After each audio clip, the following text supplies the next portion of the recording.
अच्छा, अभी हमने कॉरस्पॉन्डिंग एंगल्स पढ़ा, अब एक और एंगल पे आते हैं हम। ये लाइन ए और बी आपस में पैरेलल हैं, तो यहाँ एंगल ये जो 1 है इसके साथ एंगल 5, ये कॉरस्पॉन्डिंग एंगल बताया मैंने अभी। यहाँ हम एंगल 1 के साथ एंगल 7 लेते हैं, एंगल 1 और एंगल 7। यहाँ एंगल 2 और एंगल 8, इनको हम एक्सटीरियर एंगल्स कहते हैं। एक्सटीरियर यानी ये जो लाइन है इधर लाइन से बाहर एंगल है, एंगल 1 और एंगल 2। यहाँ नीचे लाइन से बाहर जो है एंगल, वो एंगल 7 और एंगल 8। और यहाँ 1 ट्रांसवर्सल के लेफ्ट साइड में है, यहाँ 7 लेफ्ट साइड में है, यहाँ 2 राइट साइड में, यहाँ 8 राइट साइड में। तो इसका मतलब एंगल 1 और एंगल 7, एंगल 2 और एंगल 8, इनको हम एक्सटीरियर एंगल कहते हैं, एक्सटीरियर एंगल। इस तरह फिर 4 और 5, 3 और 6 ये इंटीरियर एंगल बन गई। 4 के साथ एंगल 5, एंगल 3 के साथ एंगल 6, ये हम इंटीरियर एंगल इसको हम कहते हैं। एक और चीज़ देखते हैं हम, ये जो 2 लाइन्स हैं, ए लाइन बी लाइन, ये आपस में पैरेलल हैं। तो यहाँ एंगल 4 जो है इसके साथ एंगल 6 को अगर हम जोड़ते हैं, इसको हम इंटीरियर मगर अल्टरनेट एंगल कहते हैं। इंटीरियर यानी लाइन से अंदर है ये मगर अल्टरनेट है। यहाँ अगर हमने लेफ्ट साइड वाला लिया, यहाँ हम राइट साइड वाला लेते हैं, या यहाँ राइट साइड वाला लेते हैं, यहाँ लेफ्ट साइड वाला लेते हैं। तो इसका मतलब अगर ये ए पैरेलल बी है तो ये एंगल 4 एंगल 6 के साथ ये interior alternate angles, alternate interior angle, angle 3 और एंगल 5 अल्टरनेट इंटीरियर एंगल्स।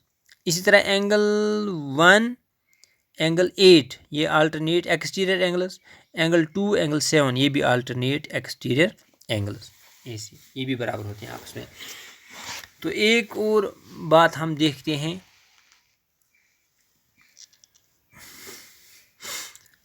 यहाँ फिर यही एंगल, ये line A parallel line B, तो यहाँ एंगल 4 एंगल 5 ये 2 एंगल्स हैं, ये ट्रांसवर्सल के एक ही साइड में है।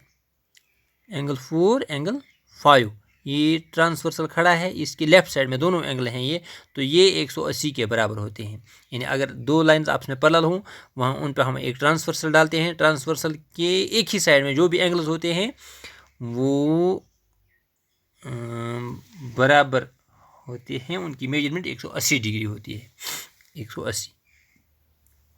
इस तरह यहाँ 3, यहाँ 6, 3 और 6 ये भी 180 का एंगल बनाते हैं।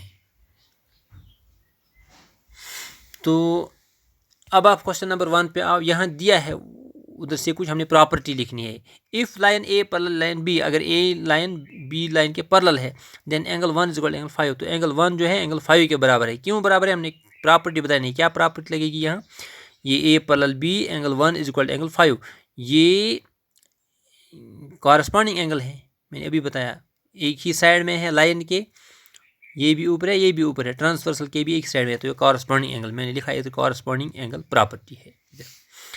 दूसरा part, if angle 4 equal angle 6, then line A parallel angle line B. अगर एंगल 4 एंगल 6 के बराबर है तो इसका मतलब ए लाइन बी लाइन के पैरेलल है। अभी हम इस तरह भी पढ़ा है मैंने आपको अभी, अगर ए लाइन बी लाइन के पैरेलल होगी तो एंगल 4 और एंगल 6 बराबर होंगे। ये 4 और 6 जो हैं ये अल्टरनेट इंटीरियर एंगल्स हैं, दोनों लाइंस के अंदर हैं और ट्रांसवर्सल के 2 साइड में 2 एंगल हैं। यहाँ लिखा मैंने alternate interior angle property. Part third है, if angle 4 plus angle 5 is equal 180, then A parallel B. अगर एंगल 4 और 5 मिला के 180 बनाते हैं, 4 और 5, तो इसका मतलब ए लाइन जो है वो बी के पैरेलल है। मैंने अभी आपको ऐसे पढ़ा है, इसका वाइस वर्सा पढ़ा है कि अगर आप ए और बी पैरेलल लाइन डालते हैं, उन पे एक ट्रांसवर्सल लेते हैं, तो ट्रांसवर्सल के एक ही साइड में जो एंगल्स होंगे वो 180 का एंगल बनाते हैं। तो ये ट्रांसवर्सल, ये इसके लेफ्ट साइड में दोनों एंगल 4 भी एंगल 5 भी, तो ये 180 का एंगल बनाएंगे। लिहाजा इधर दिया है एंगल 4 और एंगल 5 180 का एंगल बनाते हैं, उसका मतलब ये लाइन जो है वो बी लाइन के पैरेलल है। हमने प्रॉपर्टी देनी है, तो प्रॉपर्टी ये है, 2 angles on the same side of the transversal are supplementary.